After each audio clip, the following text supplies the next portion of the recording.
Venons-en à notre focus du jour, les secrets de femmes, des secrets allant de simples décoctions aux produits chimiques aux compositions peu connues. Leur utilisation est de plus en plus en vogue, qui pour mieux aguicher, qui pour pimenter sa vie sexuelle. Le constat dans la ville de Sia avec Lamine Karantao et Witia Rokiasano. Des accessoires les plus simples aux compositions les plus complexes avec de curieuses dénominations. Lait de minuit, Bon Père Café, Koyomso, Princesse, tout y est. Cette boutique au nom évocateur est une véritable caverne d'Ali Baba pour les amatrices de secrets de femmes. Teneba Keita est une habituée des lieux. Elle vient renouveler son stock d'infusions à boire et à utiliser pour sa toilette intime. Pour que mon mari me soit fidèle, il me faut trouver les moyens de lui plaire. Ma maison doit sentir bon et moi aussi. Quand j'utilise ces produits, j'ai de bons résultats. Avant-hier, j'étais là. Aujourd'hui, je viens voir les nouveautés. Sa fournisseuse, c'est elle. Awademe, surnommée Tanti Secret par ses clientes, au regard de la panoplie de produits qu'elle leur propose. Nous n'avons que des tisanes composées de feuilles, de graines, d'écorces et des produits dérivés. L'objectif recherché, c'est d'éliminer les mauvaises odeurs, rendre la femme plus délicieuse, combattre les infections et aiguiser le désir.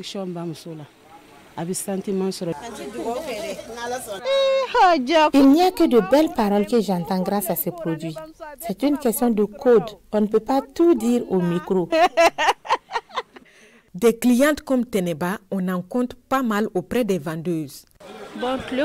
Par jour, nous pouvons avoir une vingtaine de clientes.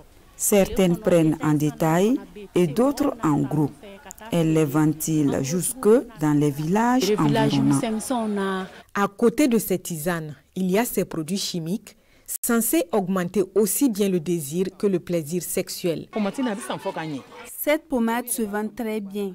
Les hommes en prennent, les femmes aussi. Il faut mettre juste un peu dans le vagin avant les rapports. Vous verrez la différence. Beaucoup de femmes nous font un retour positif. Elles disent entendre et obtenir beaucoup de choses avec ça. Maman affirme que cette pommade lui vient du Togo ou du Nigeria. Elle n'a aucune idée de sa composition, mais reste tout de même convaincue qu'elle n'a pas de conséquences sur la santé. Ça ne fait rien de mal. Certains critiquent négativement, c'est du sabotage. Si les secrets de femmes étaient dangereux, pourquoi les utilise-t-on depuis bien avant nous? Personne n'en a souffert et on ne souhaite même pas que cela arrive. Les produits naturels la soignent même. Ils n'entraînent pas de dépendance.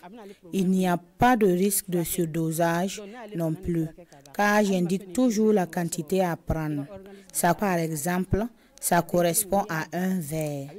Je fais ce travail depuis 21 ans. J'ai beaucoup plus de retours positifs que négatifs. J'ai sauvé bon nombre de mariages grâce à mes produits. Pour parvenir à leur fin, certaines femmes vont jusqu'à utiliser des potions faites par les marabouts pour leur toilette intime. J'en ai entendu parler, mais moi je n'en fais pas. Il faut faire ces ablutions avant de toucher le Saint-Coran. Et s'il faut utiliser cette sainte parole pour faire des potions à introduire dans le vagin, cela est mauvais. Toutes ces pratiques ne font pas l'unanimité auprès des hommes non plus. Les hommes, qui sont pourtant indirectement certes, mais assurément la première cause de l'utilisation de ces produits. Vous arrive-t-il de ressentir une différence d'une partenaire à une autre? Bon, ça c'est évident. C'est évident. Mais on ne peut pas dire que c'est l'usage, l'utilisation de ces secrets de femmes-là. Moi, je pense qu'il faut être naturel. Hein, parce que l'amour doit durer dans le temps. Mais si toi, tu as utilisé une fille qui utilise ces genres de produits pour séduire son homme, et ça veut dire que les effets vont disparaître par la suite. Le phénomène des secrets de femmes semble plus important qu'il n'en a l'air. Les vendeuses disent compter de plus en plus d'hommes parmi leurs clients.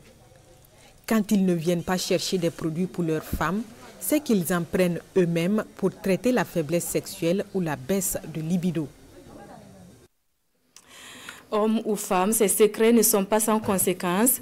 Pour les femmes, ces conséquences vont des inflammations vaginales aux lésions cancéreuses en passant par la frigidité. Sur ces conséquences, Kassoum Milogo et Widja Rokia-Sanou sont allés à la rencontre de spécialistes de santé. Un vagin déformé par les lésions d'où s'échappe une colonie d'asticots. L'image est insoutenable mais réelle. Elle serait l'une des conséquences de l'utilisation des secrets de femmes. Pour plaire aux hommes, certaines femmes sont capables du pire. Elles utilisent parfois des produits qui rongent la paroi vaginale. Il y a ce que nous appelons la vaginite, il y a la cervicite, c'est-à-dire tout le vagin devient rouge inflammatoire, le col également, ce qui va entraîner des douleurs pendant les rapports sexuels. Donc ce n'est plus aisé de faire les rapports sexuels en ce moment. Sans oublier que ces produits également peuvent obstruer la lumière vaginale, c'est-à-dire fermer, diminuer le vagin. Au pire des cas même, ça peut même fermer complètement. Et le vagin est bouché. Le col aussi peut être bouché, ce qui peut même empêcher les règles même de venir. Des conséquences qui peuvent évoluer jusqu'à la survenue d'un cancer. Avant que le cancer ne s'installe, il y a les lésions précancéreuses. Et l'un des éléments que nous incriminons dans les lésions précancéreuses, c'est un virus qu'on appelle le Human Papillomavirus. Et ce Human Papillomavirus se transmet par la voie sexuelle. Donc, si vous êtes exposé à Human Papillomavirus, alors que chez vous aussi, il y a déjà les inflammations causées par vos produits, entre parenthèses, dits de secrets de femmes, ça va favoriser rapidement le développement jusqu'à l'aggravation qui va vous conduire au cancer. La frigidité, l'élargissement du vagin ou la baisse de libido sont couramment évoqués pour justifier l'utilisation des secrets de femmes. À cela s'ajoutent les mauvaises odeurs. La mauvaise odeur au niveau de la partie intime, c'est un signe d'infection. Et la meilleure manière de traiter l'infection, ce n'est pas de mettre n'importe quel produit dans le vagin, non. Il faut faire un prélèvement. Et à travers l'analyse de ce prélèvement, le laboratoire nous dira c'est tel germe qui est en cause et c'est tel antibiotique qui est mieux pour soigner la pathologie. Qu'importe les problèmes que vous avez pour les femmes, les solutions se trouvent dans la médecine moderne. Aujourd'hui, avec la chirurgie intime, si par exemple ton vagin est trop large et que tu n'arrives pas à sentir ton homme, on peut aujourd'hui te le réduire. Et ça n'a pas de conséquences. Tu as une vie normale, une jouissance normale. Chaque femme a droit à une sexualité épanouie et peut l'obtenir, conclut Dr Togbe. Encore lui faut-il frapper à la bonne porte pour toute difficulté liée à sa vie sexuelle. Voilà pour ce focus consacré au